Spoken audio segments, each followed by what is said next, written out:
clásicos y medievales en Medellín. ¿Qué es un centro de estudios clásicos y medievales? Es un centro dedicado a los estudios clásicos, ¿verdad? Estamos hablando fundamentalmente de la filosofía o de la cultura greco-romana, aunque también podría abarcar otros tópicos, más antiguos incluso, y medievales, en el sentido de todo lo que tiene concerniente a la filosofía, a la cultura. Eso es para nosotros un sueño, será un sueño hecho realidad. Vamos a terminar este evento con la tercera y última ponencia magistral, que se llama así, entre Edad Media y Renacimiento, el pensamiento de Dante Alighieri, por Néstor Villa Botero Duque. Realmente lo que yo tengo acá es una cosita muy elemental y muy sencilla. Es más que todo insinuar la lectura de un libro que yo creo que es absolutamente inmortal, que es la Divina Comedia de Dante. Pero bueno, me haré mención de otras cosas, de otras de sus obras, pero es imposible abarcar en un tiempo tan corto el pensamiento total de un pensador total, ¿cierto? Dante es un pensador que nos exige una mente total. De ahí una posición que yo he sostenido, y es que quizás no se ha leído todavía la Divina Comedia. ¿Qué quiero decir con eso? Dante tiene, como ustedes lo saben, ¿cierto?, tiene como punto de referencia la totalidad de la cultura medieval. Aunque haya sido despreciada, la cultura medieval es una cultura universal.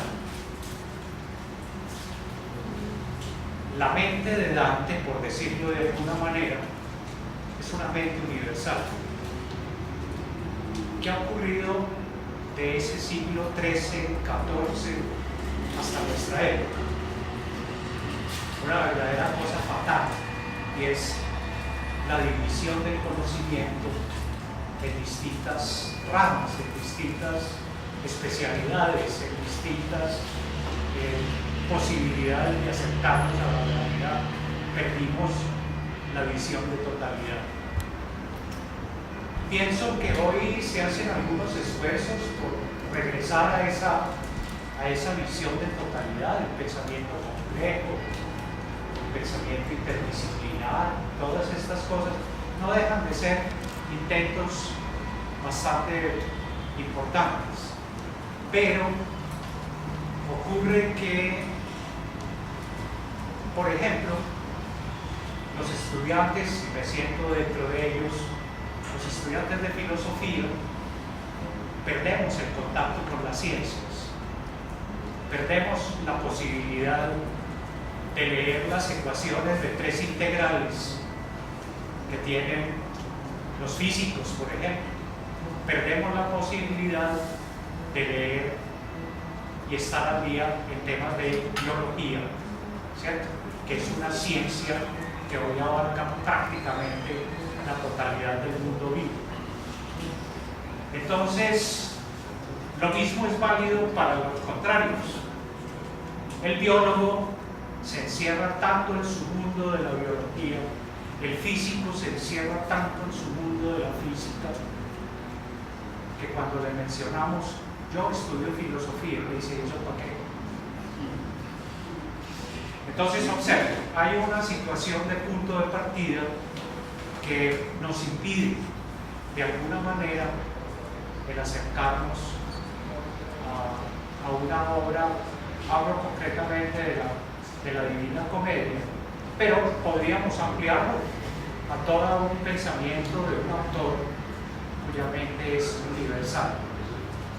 Y no existe en la época de Dante la separación entre ciencias y humanidades, por ejemplo. Eso no tiene una existencia, cuando para nosotros es algo casi que natural, ¿cierto? Las ciencias y las humanidades marchan, yo diría, un poco divergentes, ¿cierto? porque es muy difícil acceder a esa verdad. Yo pienso que la obra de Dante tiene mucho para conectarnos con la Edad Media. Es una obra, vamos a verlo enseguida, es una obra que nos muestra, como tal vez ustedes ya lo conocen, ¿cierto? Que nos muestra el viaje de Dante a través del universo entero. Empieza por el infierno, sigue con el purgatorio y llega al paraíso. Y dice uno, sí, en una lectura literal, perfecto, no hay ningún problema. Pero recordemos que la obra es evidentemente alegórica. El mismo Dante no solamente mencionó las diferentes maneras de acercarnos a la obra, lo menciona en el banquete, lo menciona otra vez en el libro sobre la lengua, ¿cierto? Sino en aquella epístola que se ha hecho ya famosa, la epístola 13, en donde él le dedica al Can Grande de la Scala, su tercera parte de la comedia, ¿cierto? Le escribe una carta bellísima en donde le dice, mire, mucho cuidado porque este libro usted puede leerlo literalmente, pero no se olvide que está escrito de forma alegórica. Y con la alegoría cubre los otros dos sentidos, el sentido moral y el sentido místico, que vendrían a completar los cuatro sentidos de la obra literaria. En ese sentido, yo pienso que cada vez que uno lee la Divina Comedia, se encuentra cosas sorprendentes. Dice, yo no había leído esto con atención, o me lo está trayendo como nuevo. Tal vez es el libro que se presta para una lectura permanente. Primera cosa. Segundo, es el libro que nos está pidiendo algo, y nos está exigiendo una mirada acerca del hombre. Ya desde su primer rengloncito nos definiría al hombre como el homo beato. ¿Qué es eso? El hombre caminante. ¿Sí? En el verso del camino de nuestra vida, en el medio del camino de nuestra vida, metáfora que se ha hecho tan supremamente natural que ya casi la reconocemos como metáfora. La vida humana como un caminar, la vida humana como un trasegar, ¿sí? Y resulta que en ese caminar cometemos muchísimas infracciones, por decirlo así, con nuestra propia existencia. ¿Qué es el hombre? ¿Qué es la persona humana?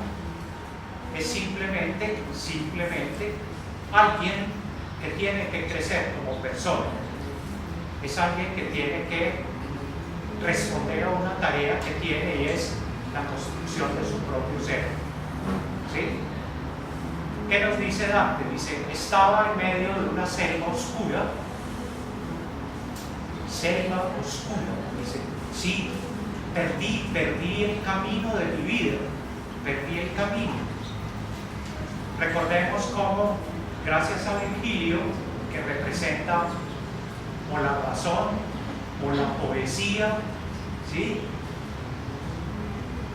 Dante recupera lentamente su camino. ¿Qué nos está diciendo? No es nada nuevo. El representarnos ese viaje viene desde la época pitagórica, viene desde la época de los órficos. Concretamente, una cita que encuentro por acá dice muy bellamente, dice, una de las características del mito es el reconocimiento de una carencia en el tiempo presente. El mito de Orfeo, por ejemplo, con su descenso al Hades, al infierno, puede simbolizar, y de hecho simboliza, la inclinación humana que por el sendero de la iniciación logra el descubrimiento del ser interior, del sí mismo, como habla Jung, en donde reside la verdad de cada hombre. En la literatura universal, antigua y contemporánea, el viaje del protagonista representa ese descenso al Hades por parte de los individuos que, queriendo trascender lo material, se hallan frente a la luz interior que suplirá las carencias de la vida prosaica en la que discurre lo mundano. Esa cita nos resume perfectamente la intención, digamos así, la intención primaria de lo que quiere decir Dante. Él simplemente está recogiendo una tradición que se hace clarísima durante la Edad Media, inclusive. Recordemos esa hermosa escrito de San Buenaventura, Itinerarium Mentis in Deo, en donde plantea cómo el alma va siguiendo un camino hacia Dios. Entonces Dante ha recogido precisamente esa tradición que no es exclusiva de la mística cristiana, no es exclusiva del franciscanismo medieval. También lo encontramos en el viaje, en el libro sobre el viaje al cielo, ¿cierto?, del profeta Mahoma. Relaciones que son muy estrechas entre Dante y el pensamiento árabe musulmán. Lo encontramos también en la Divina Comedia. De pronto, en el puro sentido literal, no aparece todo lo que estoy diciendo. Dante mismo nos dio el permiso de encontrar el sentido a través de lo simbólico, a través de lo analógico, a través de ese sentido puramente interpretativo que es necesario en la obra. Yo diría, leerla literalmente es perder prácticamente el 90%, por decir de alguna manera, de la intención de la obra. Hay que aprenderla, es una obra para el hombre del siglo XXI. Podemos preguntarnos hasta dónde hemos perdido nosotros el camino correcto, no solo a nivel individual, a nivel personal, sino colectivo, ¿cierto? Hasta dónde nuestras sociedades han perdido el camino hacia lo trascendente, hacia lo verdaderamente importante, ¿cierto? Obviamente que es un camino de iniciación que empieza una vez el hombre ha reconocido para sí mismo que ha perdido el camino, como lo hace Dante al comienzo. Me encuentro al medio del camino de la vida, en una selva oscura, es decir, he perdido el camino. ¿Qué ocurre? Empieza su reflexión, empieza su viaje hacia el Hades, hacia el infierno, ¿sí?, hasta lograr precisamente la contemplación de Dios, es decir, la perfección humana. El acercamiento a la Divina Comedia de Dante exige hacia nosotros una mirada total, tal como su autor lo propuso y lo logró. Para acercarnos a su pensamiento, basta con que miremos hacia su gran poema, ya que en él se condensa todo su pensamiento. Pero nuestro pensamiento es analítico, nuestro pensamiento está fragmentado, ¿cierto? Esto es, no nos permite la visión de totalidades, nos lleva hacia distintas partes. Y esto es lo que ha hecho que los grandes comentaristas de la obra se dediquen a una sola partecita, por ejemplo, a su poesía. Hay estudios preciosos sobre la poesía de Dante, ¿no?, sobre su hermenéutica. Ya mencionábamos la importancia que tiene la hermenéutica, la interpretación de los sentidos alegóricos. ¿Qué tal el dominio de la astrología y de la astronomía que hay en Dante? Y concretamente en la Divina Comedia. Sus conocimientos acerca de aspectos esotéricos, cosas que son perfectamente conocibles en la Edad Media. Recordemos que tanto en la Edad Media y mucho más en la época del Renacimiento hubo otras maneras de enrutar el conocimiento, entre comillas, científico. Conocedor de la alquimia, conocedor de la numerología, conocedor de la cábala, amigo de los grandes filósofos árabes de su época, al mismo tiempo que conocedor de Santo Tomás de Aquino, ¿sí? Santo Tomás también tiene su libro sobre alquimia, etcétera, etcétera. ¿Qué pasó con esos caminos del conocimiento? No entenderemos la Edad Media en su profundidad, no entenderemos el Renacimiento en su profundidad, debido precisamente a nuestra carencia de esos conocimientos. Son otros caminos. Se impuso el camino galileano, cartesiano, apenas hoy algunas tendencias vuelven a tratar de recuperar ese sentido. Apenas hoy. De manera que ahí tenemos un punto de partida bien importante para esto. ¿Qué más? Los aspectos. La filosofía y los aportes de las ciencias, las relaciones con la Iglesia, su pensamiento político, sus relaciones con el Islam, su relación con el mundo de los templarios, sus concepciones teológicas, en fin, su mundo total, sus circunstancias. Esto nos muestra que, digo yo aquí, lástima, nadie al parecer nos ha entregado una interpretación, una mirada hacia la obra como totalidad. Quería simplemente entonces traer dos o tres cositas después de esta brevísima introducción que nace en Florencia en mayo del año de 1265. Estamos en pleno siglo XIII, ¿cierto? Muere el 14 de septiembre de 1321 en Rávena. Recordemos que Dante fue exiliado de su patria, de Florencia, murió en el exilio, ¿sí? En el 1274 conoció a Beatriz Portinari, ¿sí? Quien se casa pero luego muere Beatriz, y Dante recoge ese dolor y se entrega directamente al estudio de la filosofía. Y ella es la que viene a reemplazar y se la vuelve a encontrar luego en el paraíso. Todo eso es plenamente simbólico. Participa activamente en la política de su época. Recordemos que perteneció a los güelfos, que eran defensores del Papa, frente a los gibelinos, que eran defensores del príncipe. El 27 de enero de 1302 fue condenado al destierro, exilio que irá prácticamente hasta su muerte. Dante fue ante todo un poeta. Al monje Nicolás de Cusa o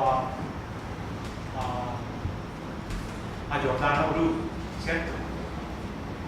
Por sus tesis científicas, por sus tesis astrológicas, por una serie de cosas, por su numerología que está patente allí. Pienso que lo defendió fue el hecho de haberse expresado en una bella poesía, ¿cierto? En bellos poemas y no en tratados teológicos, porque lo hubieran quemado vivo, ¿cierto?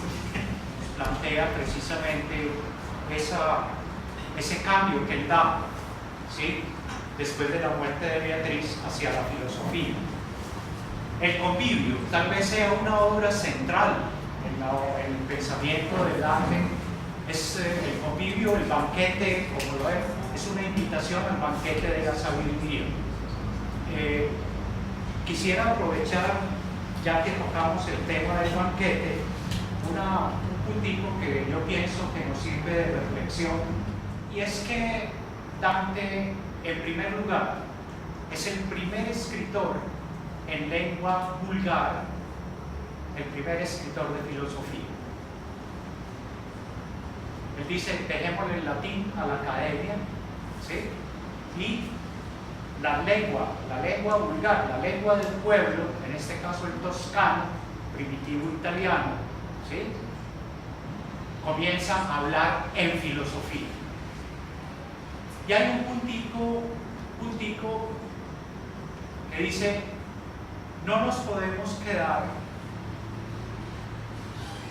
en el escrito del mero comentario a los filósofos, a la filosofía y demás. Debemos llegar al asunto mismo. A nosotros los colombianos, por razones, y latinoamericanos, por razones históricas, ¿cierto?, no tenemos una tradición filosófica fina. Nos admiran en Europa por nuestra literatura, eso sí. En literatura hemos sido los latinoamericanos muy grandes. Europa y otros países, y otros continentes nos admiran por la literatura y realmente tenemos ese merecimiento. Pero nos falta aún construir nuestra propia filosofía. Cuando digo propia, no es inventarnos de la noche a la mañana un tema. Dicen, no se trata de inventarnos un tema de filosofía, pero sí dedicarnos un poco más al comentario directo de los asuntos de la filosofía, hacer filosofía. Ese pensamiento me da la impresión de que Kant lo recogió luego al final de su crítica de la razón pura. Cuando habla del método, en la primera parte nos dice: podemos enseñar la historia de la filosofía, ¿cierto? Lo que no podemos es enseñar la filosofía. Podemos y debemos enseñar a filosofar. Esa es una cosa que yo pienso que debemos pensarla muy hacia el presente, y es una insinuación del gran poeta Dante. Ni siquiera la dijo un filósofo, la dijo Dante, que es fundamentalmente un poeta, ¿cierto?, pero con un conocimiento filosófico muy amplio. Los invito muy cordialmente a que hagamos una lectura muy detenida, sobre todo de ese libro, ¿cierto? Bueno, de toda la obra de Dante, pero fundamentalmente porque ahí está todo el pensamiento filosófico de él y su polémica, no contra, pero sí abriendo la puerta hacia la lengua, digamos, académica, que en ese momento era el latín. Dije, dejémosle eso a los académicos y pongamos a nuestra lengua toscana a hablar en filosofía. Les cuento que esa polémica llegó hasta el profesor José Ortega y Gasset, ¿cierto? Porque ya el profesor Martín Heidegger había dicho alguna vez que era imposible hacer filosofía en lengua romántica. La filosofía era alemana en su esencia, después de lo griego, ¿cierto? El profesor Ortega y Gasset muy abiertamente le dice: espere, yo le muestro que sí se puede hacer filosofía en lengua española. De manera que la polémica llegó hasta el siglo, muy entrado el siglo XX. Entonces no es tampoco una cosa tan... Su libro de monarquía es un análisis del ámbito político de la época. Hay que conocer el ámbito político de la época en Italia y en general en la Europa que se estaba formando en ese momento, para entender muchas de las cosas que plantea Dante en su libro sobre el tema político. El otro, de Vulgaria y Elocuencia, es una defensa precisamente de la lengua vulgar, de las lenguas, ¿cómo se llama? De las lenguas no solo romances, sino de las lenguas propias de los pueblos, ¿cierto?, en las cuales, como dije, se debe hacer filosofía, ¿sí? El resto es las églogas y las cartas, ¿sí? Y termino pues con su obra fundamental y principal, que fue la Divina Comedia. Lo anterior nos muestra que el poeta, aunque medieval por el tiempo en que vivió, es verdaderamente un pensador renacentista, por su estilo, por los temas que abordó. Es el filósofo, es el humanista y finalmente el político. En Dante y en Santo Tomás están las fuentes del estado laical que vivirá la Edad Media, que vivirá la Edad Moderna en adelante, hasta la formación de las naciones en el siglo XIX. Entonces, observen que no son pensadores muy atrás. Santo Tomás y él son pensadores de vanguardia, por decirlo así, frente a un tema de política que se discutía profundamente en ese momento. Dante ha sido considerado además como el padre de la lengua italiana. Recordemos que en los reinos de Italia, que son los primeros que comienzan a independizarse, en esos reinos de Italia se hablaban distintas dialectos, por decir así, había varios dialectos. Él escoge la lengua toscana por ser la más musical, dice él, para su poesía, y resulta que acabó siendo el actual italiano, ¿cierto? Enalteció el valor de la lengua vulgar frente al latín, lengua académica. Si Convivio es el primer tratado de filosofía en lengua vulgar, o sea, es el primer tratado de filosofía que se hace en lengua vulgar en Europa, antes que en Francia y que en Alemania y que en todos, siendo el alemán una lengua privilegiada para la filosofía porque tiene la misma estructura de la lengua griega. Entonces, de ahí que los filósofos alemanes sean tan supremamente defensores de que la filosofía no se puede hacer sino en alemán, ¿cierto? Porque la estructura de la lengua alemana, repito, es la misma estructura de la lengua griega. Entonces tienen esa ventaja, pero eso no quiere decir que en francés o en rumano o en italiano o en español no podamos hacer filosofía. Y tenemos en español al maestro José Ortega y Gasset, que nos dio la lección de cómo se puede hacer filosofía en lengua española, y tenemos a Dante, que nos muestra cómo se puede hacer filosofía en lengua toscana o italiana. Bien, la lengua es el instrumento de su universalidad.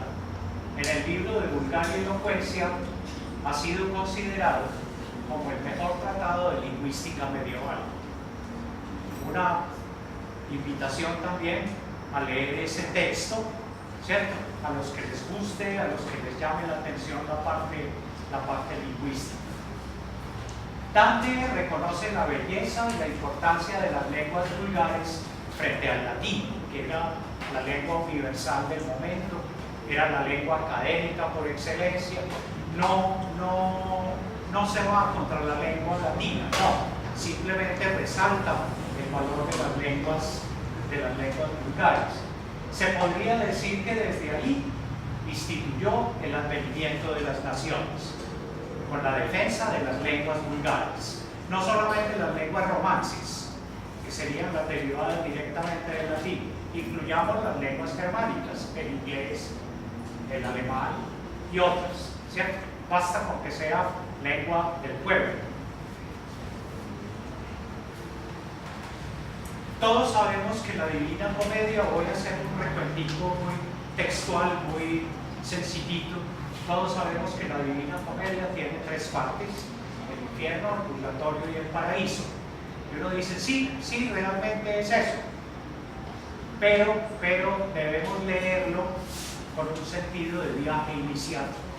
Es decir, nos tenemos que remontar, como dice este textico que acabamos de ver, al mito. Mencionan el mito de Orfeo, por ejemplo. Dicen, sí, es que ese viaje ya está planteado desde la antigüedad. Recordemos cómo el mismo Pitágoras también tuvo, luego Platón, ¿sí? El viaje del alma, o sea, el alma, la transmigración de las almas y todo esto, es muy posible que hunda sus raíces ¿sí? En esa concepción del viaje inicial.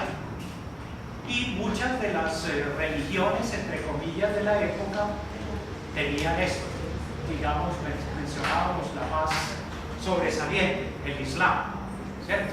Hay un libro de Ibn Kitab que se llama El viaje al paraíso del profeta Mahoma.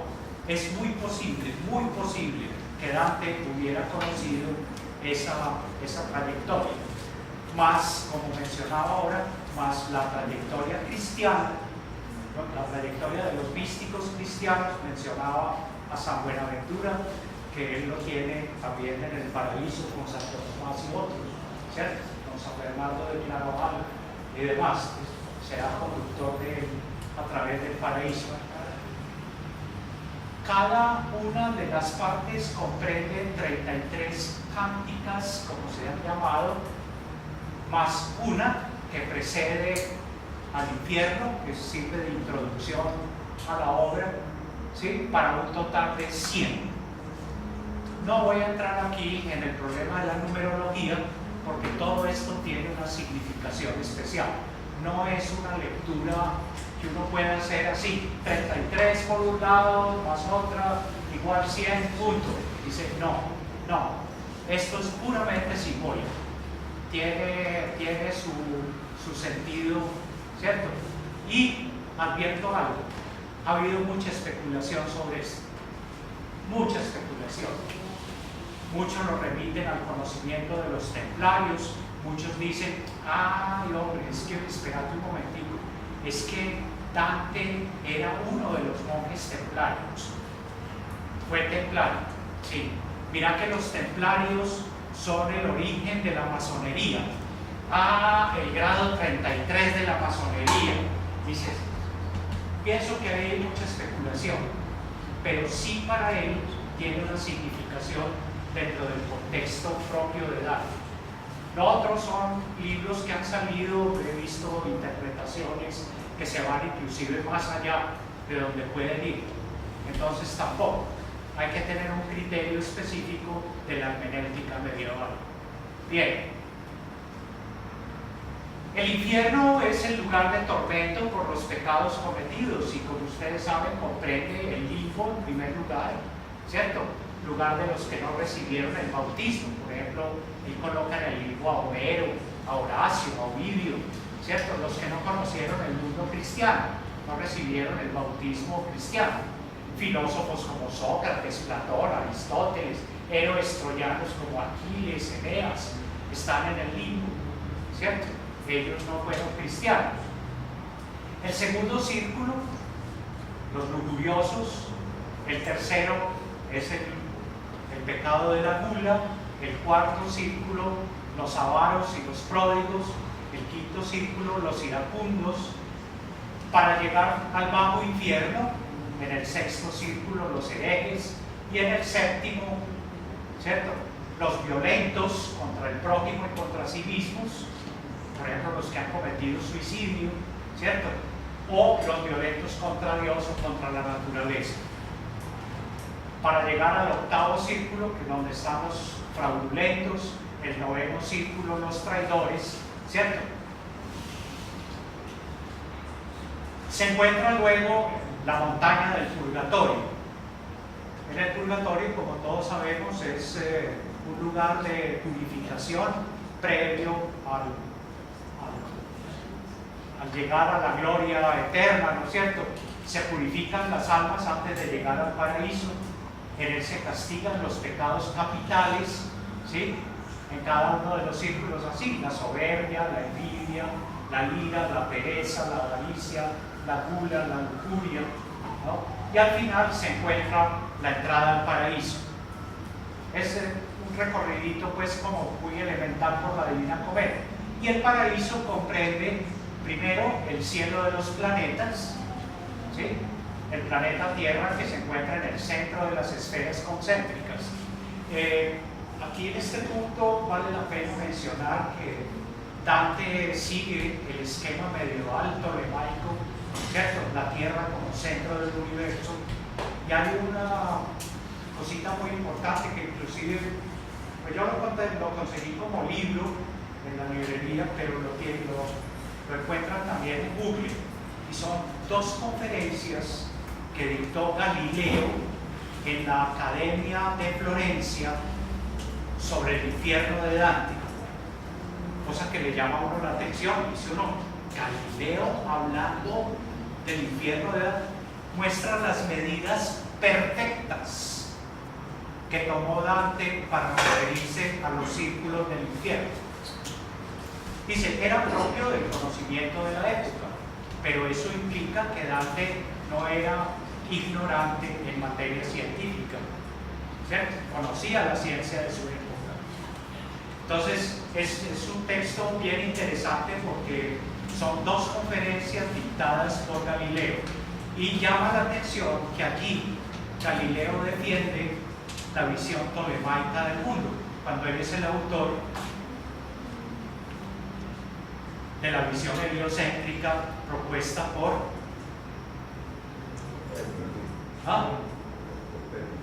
Copérnico. Él conocía la visión heliocéntrica. Se han preguntado por qué Galileo en estas conferencias, ¿por qué defendió la visión tolemaica? Ha habido muchas hipótesis. Le daba pena de los señores académicos que estaban allí, tenía temor de que lo enjuiciaran, ¿cierto?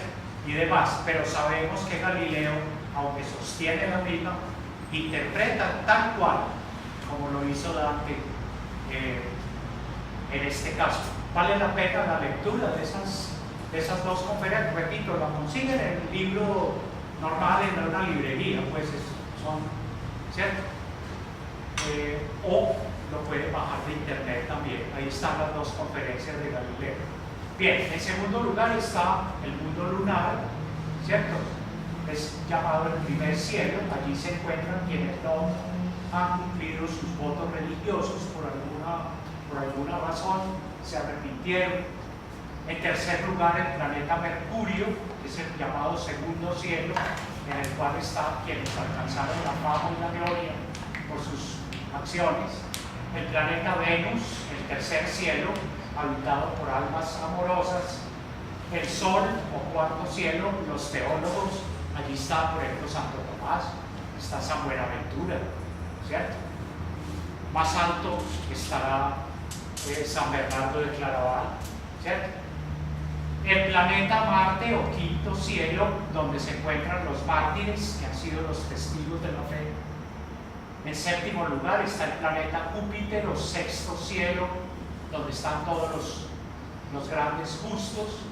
El planeta Saturno, o séptimo cielo, los espíritus contemplativos. Luego, en segundo lugar, está el cielo de las estrellas móviles, el octavo cielo. Allí está Jesucristo y su séquito de ángeles, ¿sí? El cielo cristalino, noveno círculo, 9 círculos que dan movimiento al universo. Y por último se encuentra el cielo, el empíreo, como lo llama, ¿cierto? Donde se trata de una ubicación tal vez la más alta que hay, ¿sí? Allí está la Virgen María, está San Pedro, y coincidencialmente allí está San Bernardo de Claraval, ¿sí? Está la Rosa Luminosa, que ha dado temas para escribir 20 libros. Entonces meten también que Dante es el precursor de la Rosacruz, ¿sí? De toda la filosofía Rosacruz, que tiene sus fuentes en el orfismo antiguo, ¿cierto? Permite subir por una escalera. La contemplación de Dios es algo imposible, es tan luminoso que lo deja uno completamente. Muy bien. 3 círculos se sobreponen con una luz cegadora, y es la representación de la Divina Trinidad. ¿Cuál es la finalidad del hombre en la tierra? La finalidad del hombre es despertar, en primer lugar, darse cuenta de que no va por el buen camino. Segundo, arrepentirse de ese momento, ¿sí? Encontrar un guía. Él lo encontró en la poesía. Virgilio representa todo lo que ustedes quieran. El más grande poeta de la época romana, ¿cierto? Fue quien lo condujo hasta empezar el paraíso, hasta ahí. Él no podía entrar en el paraíso porque él era pagano. Pero entonces aparece Beatriz. ¿Qué significa la palabra Beatriz? Incluso escrita con X originalmente. La beatitud, los bienaventurados, es decir, la bienaventuranza. Todo lo tenemos que leer con ojos de símbolos, con ojos no estrictamente literales, porque lo que él quiere expresarnos es precisamente eso. ¿Cuál es la finalidad del hombre sobre la tierra? Es esa, es reconocer en un momento dado que estamos en una selva oscura, que tal vez no hemos perdido el camino. Nos toca descender al infierno, nos toca descender, ¿cierto?, en un viaje de iniciación hasta ser capaces de llegar a la plena beatitud. Ese era el pensamiento medieval, pero pienso que de alguna manera nos une con la época contemporánea. Dicho de otra forma, es tan actual la Divina Comedia, ¿sí?, como la Sagrada Escritura. Diría una herejía. Bien, entonces este puntico es importante. Al contrario de la pintura que algunos historiadores han hecho de la Edad Media como un período oscuro de la historia del Occidente, Dark Ages, dicen los ingleses, edad oscura, Dark Ages. Al contrario, ella presenta una enorme riqueza de pensamiento, la cual constituye en buena medida el suelo de nuestra tradición. Necesitamos filósofos. Colombia necesita filósofos. Al contrario de lo que dice la gente en la calle, ¿eso para qué? ¿Eso para qué se pone a estudiar eso? Eso no sirve para nada. Tenés la razón, no sirve para nada. ¿Cierto? Pero más que cualquier cosa es un llamado, una exhortación de alguien que es profesor de estas cosas. Y yo he sentido eso. He sentido que la sociedad en que estamos viviendo en todos sus órdenes requiere la filosofía. Yo, con todo respeto, le digo al señor presidente saliente y al señor presidente entrante que se les olvidó algo. Y es que, por ejemplo, le piden seguridad, le piden un montón de cosas, ¿cierto? Pero seguridad no se hace poniendo 3 policías en cada esquina. Seguridad se hace una vez hayamos educado a los ciudadanos para ser ciudadanos. El problema de Colombia no es un problema de recursos. Somos el país más rico del mundo en recursos. Ese cuentecito de que somos países subdesarrollados, de pronto un poquito en la parte cultural. Necesitamos filósofos, señores. Tenemos que meternos en autores como estos, por ejemplo. Una relectura de Santo Tomás de Aquino en esta época hace falta. Una relectura de personas como San Buenaventura, por ejemplo. Uno diría, sí, no sé si ustedes en alguna clase habrán tenido la oportunidad. Yo he sido profesor de filosofía medieval, hasta allá ha llegado mi atrevimiento. Leer ese folletico, esa cosita que la bajan de internet, que se llama El itinerario de la mente a Dios, Itinerarium Mentis in Deo, es uno de los precursores de la Divina Comedia. Nos está planteando el viaje del alma hacia la beatitud, ¿sí? Por último, les cuento que en uno de estos días me reuní con un grupo de médicos y de enfermeras, y no sé por qué coincidimos, estaba en una conferencia de bioética y me lanzaron una preguntita como ¿qué es Dios? ni más ni menos. Y yo dije, bueno, antes de analizar bien Dios, porque es que eso es un tema como muy complejo y a la vez muy simple, ¿no es cierto? Ustedes que son todos médicos y enfermeras, saben, por ejemplo, de la enfermedad de la desnutrición, ¿cierto? Saben de problemas de anorexias, saben de problemas, por ejemplo, de falta de entrenamiento, de caminar, de hacer ejercicio, entonces se atrofia la parte muscular, ¿cierto? Y llega un momento en que si yo no he hecho ejercicio, ¿cierto? Yo fui un gran deportista en el colegio, jugaba ajedrez. Sí, el ajedrez es un deporte. A mí me dijeron, tienen que escoger un deporte, y yo escogí ajedrez. Entonces, ¿cierto? ¿Qué ocurre? Entonces yo saqué como eso iluminado ahí un momento y dije, igualmente pasa con el ámbito espiritual de la persona, no del ser humano, sino de la persona humana. También la falta de ejercicio, también la falta de alimentación correcta del espíritu nos lleva a decir un día, ese cuentecito de Dios no sirve para nada. Entonces lo primero que vamos a hacer es que les voy a mandar un remedio con ustedes que son médicos. Entonces el espíritu también necesita remedio. Ahora pasa por mi consultorio y yo les doy la formulita.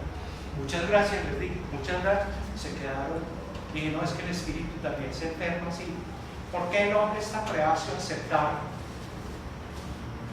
por ejemplo, este tipo de presentaciones? En la Divina Comedia, dicen, esas son cosas de beatos y cosas por allá raras. No. Yo pienso que después de la filosofía de Xavier Zubiri no podemos negar la dimensión teologal del hombre. No podemos negar la dimensión teologal del hombre. Lo que pasa es que la dejamos morir. Y así no podemos disfrutar de una obra que es tan supremamente actual como la Divina Comedia, ¿cierto? Entonces, una invitación muy cordial. Miren que esta charla no pretende ser una cosa demasiado erudita, sino que pretende más bien llevarnos un poco como hacia el disfrute de una obra, y lean alrededor de la obra, vale la pena dedicarle una vida.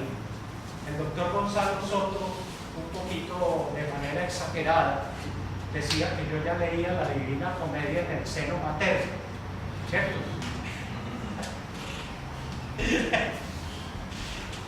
Sí, y bueno, sí que me acuerdo. No me choca realmente volver a leer la Divina Comedia. Yo los invito, de verdad, a leer cosas tan interesantes y tan actuales como la Divina Comedia de arte. Muchas gracias.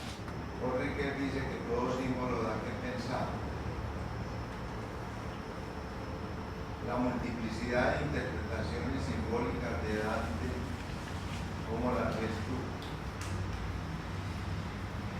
Hasta el momento no voy a decir que yo soy pues que me he leído todo, no, pero lo que he leído me ha llevado a una brevísima conclusión, y es que ha sido lecturas parciales, con todo el respeto de los autores, ¿cierto? Cada quien tiene derecho a decir, mi libro es sobre la poesía de Dante, perfecto, y estudia la métrica y estudia una serie de cosas hermosísimas. Hay otros que, por ejemplo, un par de periodistas acaban de publicar, pues este año, pasado, finales, publican un libro sobre el infierno de Dante, y es una búsqueda de una cantidad de cosas, entonces se convierte en una novela, ¿cierto? En torno a una serie de cosas donde aventuran todas las posibles interpretaciones que yo digo, no tan allá, por favor, ¿cierto? ¿Por qué? Por la misma razón que decía al comienzo. Dante, pero especialmente en su Divina Comedia, es un pensador universal. Para nosotros, yo diría, en este momento, tal vez de pronto, la única persona que estuvo capacitada, pero no nos dejó sino 2 comentarios, 3 cositas, capacitada para leer la comedia, fue Umberto Eco. De una manera preciosa. Tiene, por ejemplo, un comentario a la carta 13, a la epístola 13, que mencionaba ahora, en donde él le dirige al Can Grande de la Scala, el gobernante, y le regala la tercera parte del paraíso, y le habla de una manera bellísima sobre su sentido alegórico. Uno dice, sí. Yo no sé hasta dónde Umberto Eco, cuando fue a escribir El nombre de la rosa, ahí sí me meto en campos que tú eres mucho más experto, tuvo presente la Divina Comedia. Al fin y al cabo él era italiano, ¿cierto? La Divina Comedia está presente, me parece a mí, un poco de lejos, ¿cierto? Pero hasta dónde, por ejemplo, Umberto Eco en ese bello libro El nombre de la rosa es netamente simbólico, es netamente alegórico. Podría ser una nueva mirada a la obra de Eco, ¿cierto? Yo digo, son obras tan supremamente grandes en el sentido de que logran plasmar una época. Yo la llamo allí una suma, pero me quedé cortito. La suma de la Edad Media, o sea, la totalidad de la Edad Media la podemos encontrar en la Divina Comedia. Entonces, respondiendo a tu pregunta, yo pienso que he encontrado interpretaciones parciales sobre la poesía de Dante, sobre la parte política, sobre la parte hermenéutica inclusive, ¿cierto?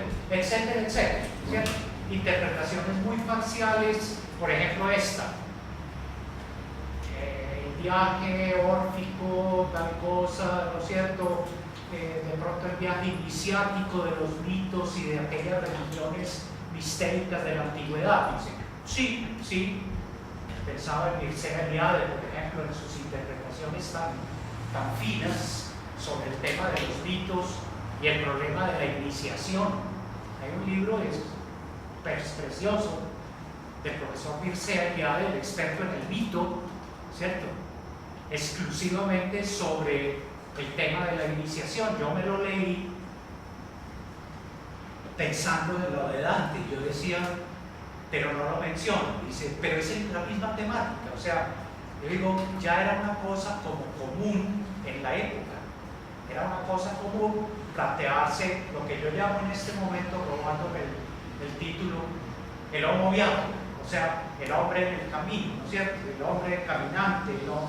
La vida humana es un caminar, somos un ser en camino, ¿sí? De manera que cuando Dante comienza la Divina Comedia, decía al comienzo de esta charla, ¿cierto? Dice, en medio del camino de nuestra vida, no es ni siquiera la de él, sino nuestra vida, nuestra, es de todos nosotros, no es en medio del camino de mi vida, dice, no, en medio del camino de nuestra vida. Me encontraba en una selva oscura, ¿cierto? Ya desde ahí hay todo un simbolismo que no podemos interpretar literalmente. Entonces sí, en ese conflicto de interpretaciones de Riquet, ¿cierto? Es muy posible que encontremos esas y otras. Yo lo que estoy detrás es de algún autor que haya logrado esa interpretación de totalidad, ¿cierto? Esa interpretación, ¿cómo la pudiéramos llamar? Antropológica, no sé. ¿Cómo se pudiera llamar esa interpretación de totalidad?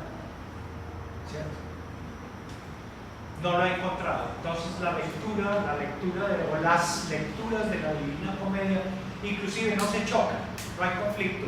porque este habla de la poesía, este habla del pensamiento político de Dante, este habla sobre las lenguas, este habla sobre la filosofía de Dante, el otro habla, dice, sí, el otro habla de la astrología, el otro de la astronomía. Por ahí vi en las librerías en estos días que llegó de nuevo un cuadernito que se llama La astronomía en la Edad Media y concretamente pues en el pensamiento de Dante. Yo ya tenía el cuadernito y demás, pero lo pueden conseguir, ¿cierto? Pues hay todo un conocimiento de la ciencia de la época y es una síntesis. Si ustedes quieren saber cómo pensaba astronómicamente el hombre medieval, ya se han hecho estudios muy finos sobre eso. Entonces, ¿ves? Son interpretaciones muy parciales, pero ¿quién ha hecho una interpretación?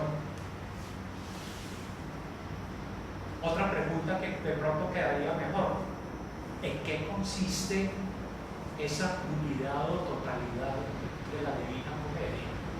Simplemente que no había división entre ciencias y humanidades.